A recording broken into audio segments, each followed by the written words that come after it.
A very good morning to the students. We were dealing with Unit 5 of Economics 2 syllabus, wherein we completed the problems of Indian export sector, foreign direct investment, and foreign trade policy. So now we were left with just one topic of Unit 5, that is globalization and new international economic order, wherein this topic I have divided into two lectures. Today we'll deal with the first topic, that is globalization, and in the next lecture we'll study about new international economic order.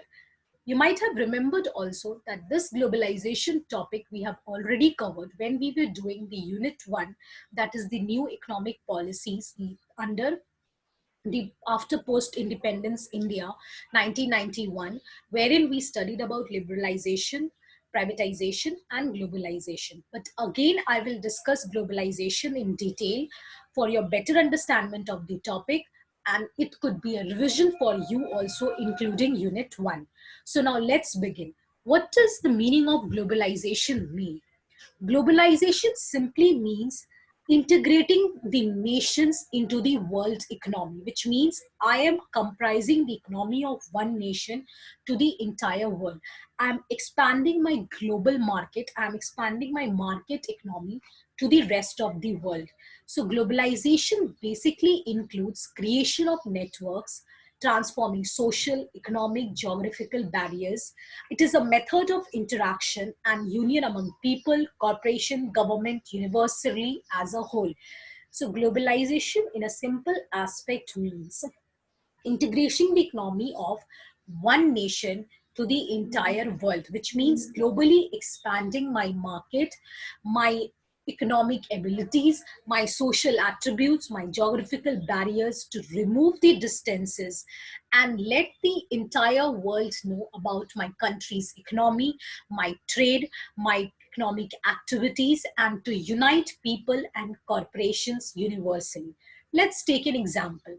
For example, in the case of travel, the capacity to travel to other places and experience their culture is one kind of a globalization. Next, in the case of transportation, international transportation systems such as air shipping, travel is also one kind of a globalization, which means I am exploring the world economy through the economy of my nation. That is only the term of globalization. Now, there are various features of globalization, or you can say various characteristics which categorize the globalization. And these are four features which categorize the globalization. So now let's discuss these features in detail. Number one is world market. One of the key features of the present day globalization is accessing to the world market, which means that I must be available, my nation economy must be available to send the products to the world market, which means globally my products of my economy should be available to all the economy of the world of the country, which means global consumers demand world-class variation with the quality of the products. It can provide a high rocket speed development rate for the local markets. World market simply means that my transaction or my integration of the economy should be present with the world market, which means my economic activities should be known to the entire world and it should be globally expanded. Take just for example, Indian Alfonso mangoes or Indian textile or Indian cotton silks or Banarsi silk. These are something of Pashmina wool. These are some things which are not being exploded only in India, but these are exploded to the world market. Many foreign countries are the consumers of our products. This is the aspect of the world market. The next feature of the globalization is global product standards, which means the ultimate aim that I am expanding my global market, I am integrating my economy into the world economy is to meet the satisfaction level of the consumer. Now, obviously, to meet the satisfaction of level of the consumer, my ultimate aim would be to increase the quality of my product. To that, I can satisfy to the standards of the global market. So, the judges of my product are the consumer. Once I satisfy the consumers through my goods and services, I would be able to expand my market into the more world economy. If I'm not able to satisfy the consumers' satisfaction, I would be kicked out of the market. So that is that whenever I am producing a product, the first aim that I should meet the standards of the global product market. Herein, I'm not trading with one country to another, or I'm not trading from one state to another, but I'm integrating my economy as a whole to the world economy, which will include all the countries of the world. So that is why I need to focus on my standards of the product which I produce. The next feature is sharing of ideas. Now, globalization also provides an interesting concept of sharing the ideas. This is one of the basic features, which means that apart from carrying out the economic activities, one country also shares different ideas with another country. Like, take for an example, I need to prepare rock, or I need to prepare certain aspects towards my economic activity, wherein I believe that I would not have that much amount of resources or investment. So I combine with another country, I share my ideas to the another country, and possibility can take place that country can give me investment. I have the resources and I can carry out the process of my economic activity. So this is only sharing of the ideas. Next is raising standards.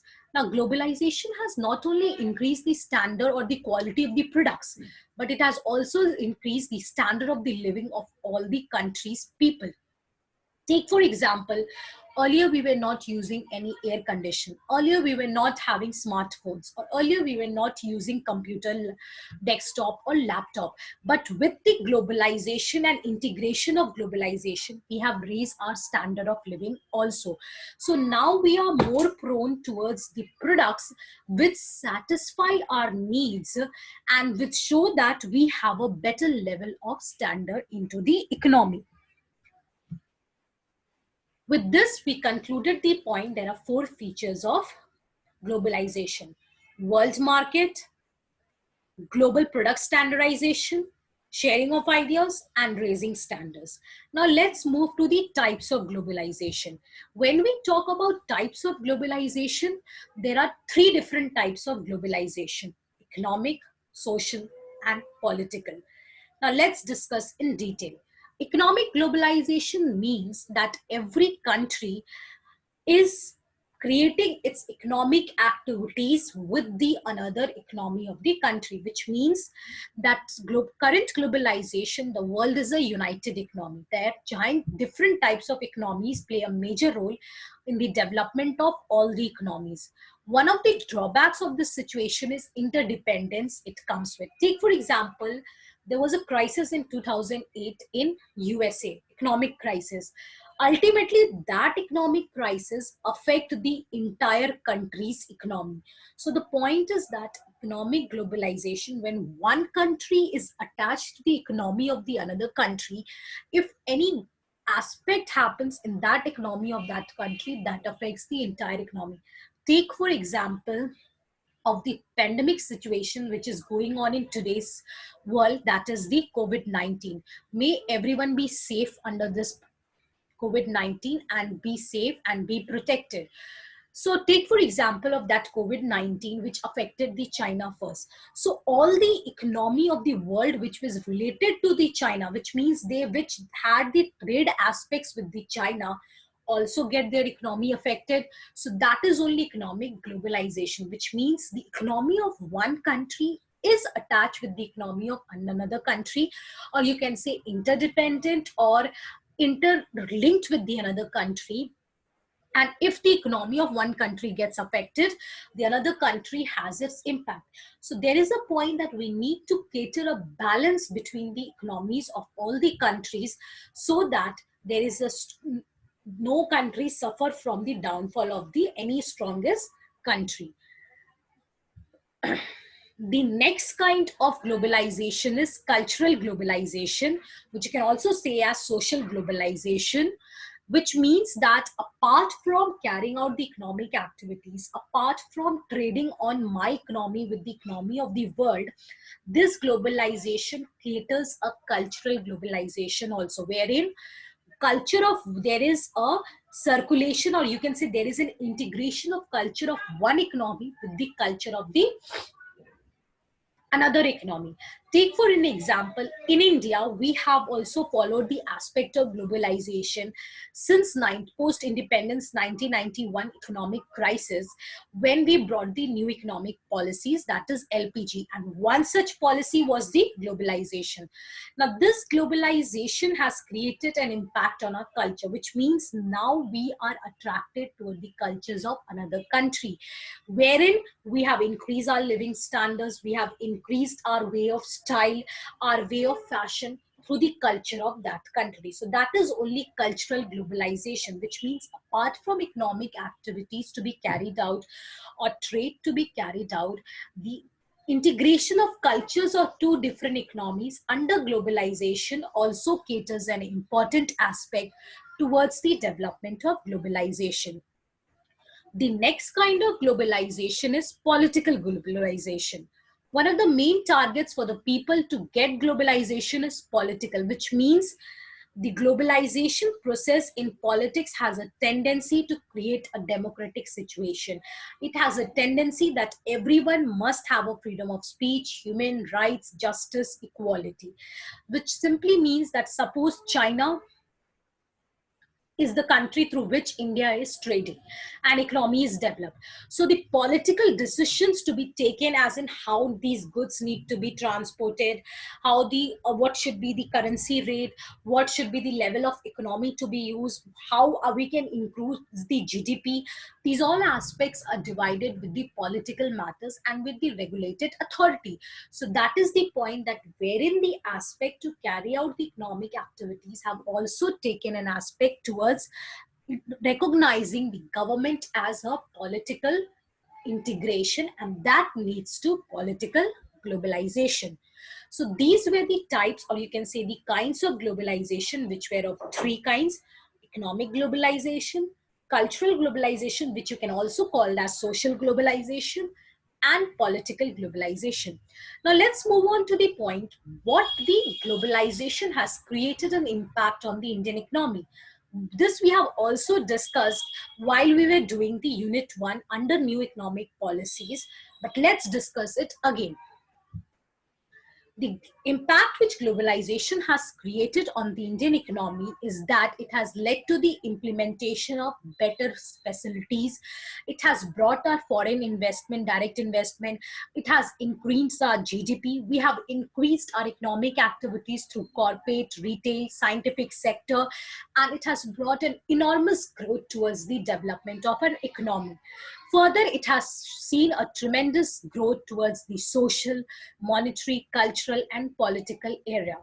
Globalization has increased our improvements towards transportation, IT technologies, and thus it has led us to develop the growth of global trade culture. It has also provided us better employment opportunities. It has helped us to technologically advance our country, to develop our country, to build our country in the aspect wherein we have expanded it to the globally trade. We have expanded to integration of culture. We have expanded to integration of our economy, which has led to increase of our per capita income, increase of our national income, increase of our GDP, and ultimately leading to the economic growth and economic development of the country. Thus, to conclude on a point that Indian society is changing drastically with globalization. These economic policies, which are what? The new economic policies, that is liberalization, privatization, and globalization, has formed the framework of the economy. These economic policies, which are administered by the government, has led to the development of an economy and played a better role towards our saving, employment, investment, income, consumption, and it has created towards our economy to be known to the globally strong, which means that these economic policy, that is globalization, has created a benchmark towards the development of economy. It has increased our savings also, our living standards, our consumption, our employment opportunities, our income, our investment, and it has created a level wherein Indian market has been known to be global market. For example, most of the products of India are something which we are exporting and trading with foreign countries.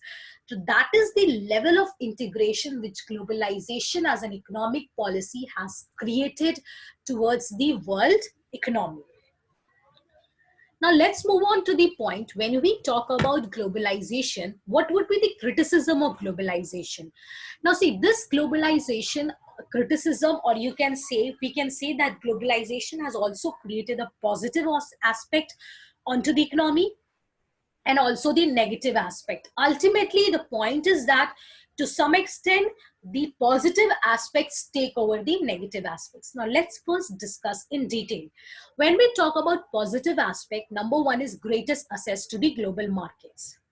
As we studied that one of the feature of globalization is world market, which means through globalization we have better accessibility towards the global markets, which means now through the way of globalization we can interact with the people in another country's economy to carry out our trade, and in that way we can assist the market economy of that country.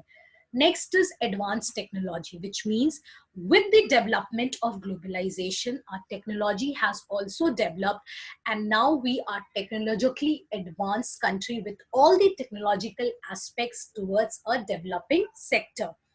Next is that better future perspectives for the large industries have become an important in the international arena, which means with the development of globalization, our future perspective or development of large industries have also taken place, and these large industries are expanding their economic activities and ultimately they are trading with the global world. If we talk about negative aspects, the first thing that globalization has created, that it has affected the domestic market.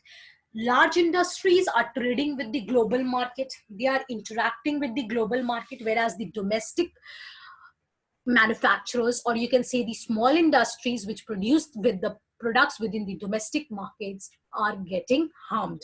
Another kind of a negative impact, we can say that benefits of globalization is more prone towards the developed country but not towards the developing country, which means developed country which has already been developed, they are globally more strong towards trading their economy to the world rather than developing countries. It has comprises welfare of people belonging to developing countries. It has also increased economic disparities among nations and people. Thus, if we conclude on a point that globalization towards a negative impact has created an aspect wherein people are more prone towards the technology, which is ultimately leading towards the harms of bad domestic market, which is ultimately leading towards the harm of the developing countries, creating economic disparities and cultural disparities. Thus, to conclude on a point that globalization has significantly changed several aspects of the country, including from cultural, political, economic. However, globalization is one such which has created to a maximum extent of integrating the economy of one country to the international level. So when we talk about, we cannot say that globalization have all the negative aspects. The drawbacks of globalization, or you can say the negative aspects of globalization, has been taken over the positive aspects. Thus, to conclude on a point that globalization is an integration of the economies of two countries as a whole, creating it to the world economy, which has increased our living standards, which has increased our expanding our market to the world economy, which has increased our better living products quality. Ultimately, it has led to the point wherein we have integrated our economy, including from social to cultural to political to economic, with the world economy. But the negative aspect, which is that it has created, that it has harmed the domestic market, and it has also led towards the economic and cultural disparities. Thus, with this, we have concluded the topic on globalization, wherein I have divided the lecture with the meaning of globalization, Then the features of globalization, which are four: world markets, global product standardizations, sharing of ideas, and raising standard of living. Then we discuss about the types of globalization, which are three: economic, political, and social, or you can say cultural. And the third, we have discussed that what impact globalization has created on the Indian economy, with the positive aspects and negative aspects, and with the conclusion that globalization is the strongest economic policy which has created an integration of the economy of one country or nation to the world economy. It has led towards the development of economic, social, cultural aspects of the country. It has provided a better standard of living, better aspects of saving, employment opportunities, income, interest, consumptions. It has also led to develop the economy of one country at the international level, with the expanding of its market to the global world market. But the impact which it has created is that it has led to economic and cultural disparities. But these impacts have been taken over the positive aspects, which has led ultimately that globalization is a unification of developing of countries' economy in the international arena or international economy.